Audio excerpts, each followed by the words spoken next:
Alright, what's up y'all? It's Lori the Bike Chick from Fitness and Adventure Sports in Tyler, Texas. The question is, what's the difference between the Gen 2 and the Gen 3 Marlin 6? Some of the similarities is that they both have 10 speed and 10 speed and hydraulic brake and hydraulic brake. Alright?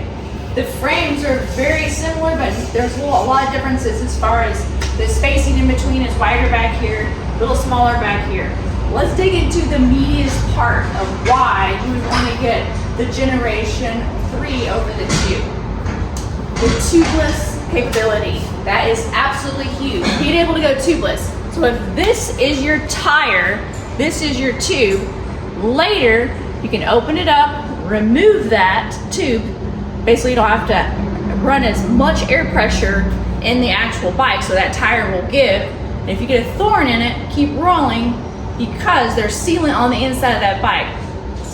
Basically, it fills up, it seals itself. Now, you do have to get, this actual tire is not a tubeless ready tire, only the rim is, so later you can do that. At the moment, they are both 100 millimeters of travel, but the Gen 3 can have 120 millimeters on there later. The Gen 2 cannot. This is the Gen 2, this is the Gen 3. They both do lock out, so you'll basically twist the lever where you're not sitting there bouncing up and down. It'll basically be firm. So right now it's open, and then it's locked out where you're not bouncing up and down. Another thing is that the Generation 3 can have a dropper post later.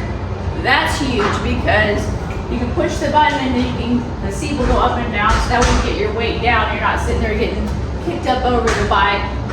Kind of lean in the turns, maintain your speed. So that's astronomical. So hands down, there's only like a $50 difference between the two. So if they have them available, get the most current one.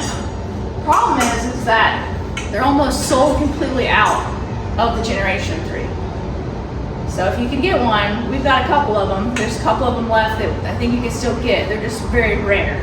Another similarity is that they're both one buys on the Gen 2 and the Gen 3 right there. So they're only gonna be shipping on one side. There's nothing over here, but later on the Generation 3, you can add a dropper post. It's a button that makes your saddle go up and down later. The tire width is gonna be wider on the Generation 3 versus the 2. And I'm gonna show you guys. This is gonna be a 2.40, and it's got a lot meatier tread also, compared to the 2.20, which is not very wide back here. And you're not gonna be able to fit an actual bigger tire, probably more than a 3.0 on this, because there's not a lot of width back here. They're putting more width back here. I got somebody coming in. There you go, basically you can add a dropper later if you want. There's your lockout right there. They're both gonna have Dior components, 10 speed. They're both gonna have where you can turn the clutch on where the derailleur's not bouncing up and down. Oh, this has like a really nice chain guard on it too. On the most current generation, the Gen 3.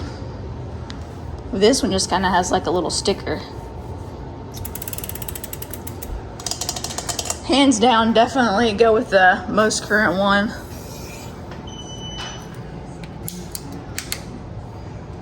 That's the same too. Oh, and another huge thing is you get a palm grip. So that way you're taking that load off of your wrist instead of the round grips. Round grips aren't bad when you're actually doing some actual more downhill stuff.